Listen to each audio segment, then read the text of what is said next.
अस्सलाम वालेकुम नाज़रीन। हलो त हली ॾिसूं हिन हफ़्ते सितारा तव्हांजे लाइ छा पिया चवनि।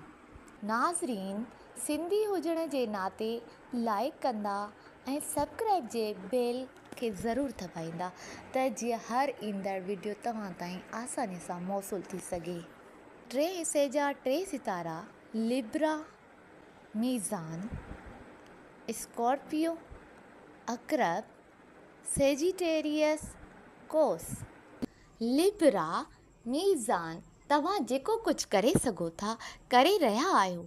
एतिरी घणी महिनत करे रहिया आहियो जंहिंसां तव्हांजी सिहत ते ख़राबु असर पइजी रहिया आहिनि। सिहत ते तवजो ॾियो। सिहत जे मामलनि खे ढिले न रखो, उन लाइ ज़रूरु कुझु न कुझु करियो। घरेलू ज़िंदगी में पिणु गड़बड़ ॾिसी रही आहे, उन तरफ़ बि ध्यानु ॾियो।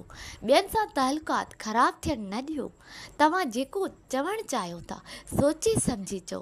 पंहिंजे लफ़्ज़नि ते तवजो ॾियो। तव्हां हिन वक़्तु सोचे सम्झी न ॻाल्हाए रहिया आहियो, जेको ठीकु न आहे। कुझु अहिड़ा मामला आहिनि जंहिंमें कामयाबु थी विया आहियो या त थियण वारा आहियो ऐं उन सां ख़ुदि एतमादीअ में इज़ाफ़ो थींदो ऐं रूमानी मामला हर तरफ़ खां वधी रहिया आहिनि, उन्हनि खे संभालियो।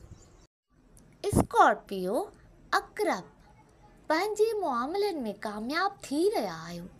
ॿियनि जी ॻाल्हियुनि ते बिल्कुलु ध्यानु न ॾियो। जेको कुझु करियो पाण करियो, उहे तव्हांखे नुक़सानु पहुचाईंदा। दोस्तनि सां मिली करे घणो कुझु करे सघो था। समाजी ज़िंदगीअ में भरपूर हिसो वठो, फ़ाइदो हासिलु थींदो। हमेशह वांगुरु तव्हांजी सख़्तु शिदत वारी तबियत हुजण करे तव्हांजे अज़दवाजी ज़िंदगीअ में मसइला अची रहिया आहिनि।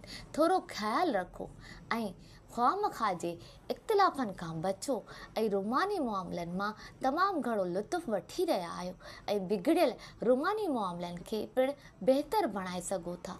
सुठो।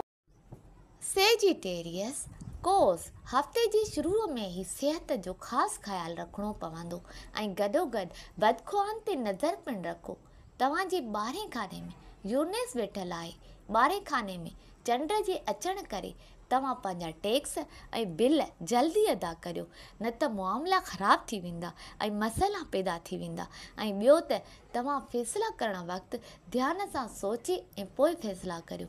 तव्हांजी ज़िंदगीअ में तब्दीलियूं अची रहियूं आहिनि, उन्हनि खे सम्झो, नज़र रखो ऐं उन्हनि मां फ़ाइदो खणो।